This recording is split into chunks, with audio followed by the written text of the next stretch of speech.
ஆசீர்.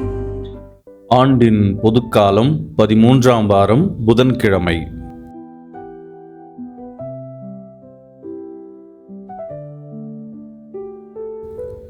நன்மையை நாடுங்கள், தீமையை தேடாதீர்கள்.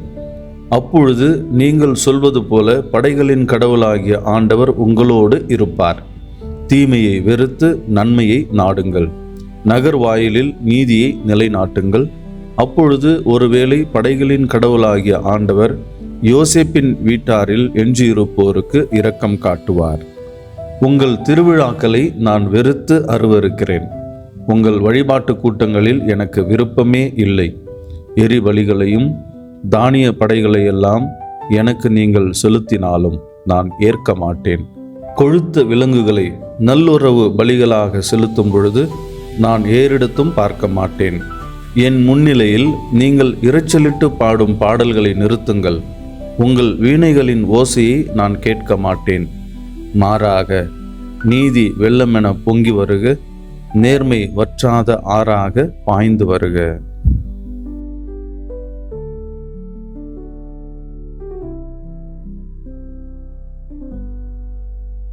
அரசன் ஒருவன் இருந்தான். ஒவ்வொரு நாளும் தன்னுடைய யானையில் சென்று மக்களுக்கு பொன்னும் பொருளும் தானமாக கொடுப்பதை வழக்கமாக கொண்டிருந்தான். ஒருமுறை அரசன் அந்த யானையின் மீது பயணம் செய்து கொண்டிருந்த பொழுது அந்த யானைக்கு மதம் பிடித்து தலை தெறிக்க ஓட ஆரம்பித்தது.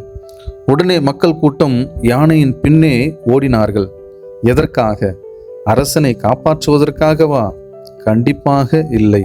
யானை மதம் பிடித்து ஓடியதால் அரசனிடமிருந்த வெள்ளிப்பெட்டி, பொன் பெட்டி இவை அனைத்தும் தவறி வீழக்கூடும், அவற்றை நாம் எடுத்துக்கொள்ளலாம் என்ற எண்ணத்திலே எல்லோரும் பின்னே ஓடினார்கள்.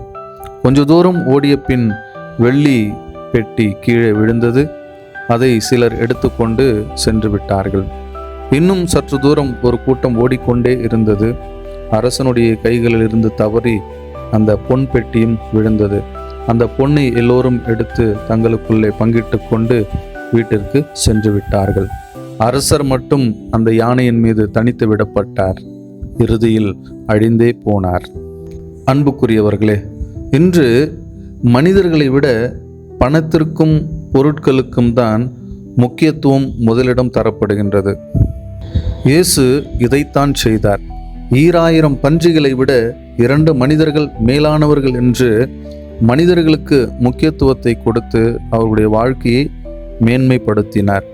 அன்பார்ந்தவர்களே, நாம் மற்றவர்களை மதிப்பது அவர்களுடைய மனித தன்மையை கண்டுகொண்டா அல்லது அவர்களிடம் இருக்கும் பணம் பதவியை கண்டுகொண்டா? சிந்திப்போம். ஒவ்வொரு மனிதனும் தன்னிலே மதிக்கப்பட வேண்டியவன். அவ்வாறு மதிக்க மறுப்பது ஒட்டுமொத்த மனித குலத்திற்கு எதிரான ஒரு மாபெரும் குற்றச் செயல் என்று இம்மானுவேல் காண்ட் கூறுகின்றார்.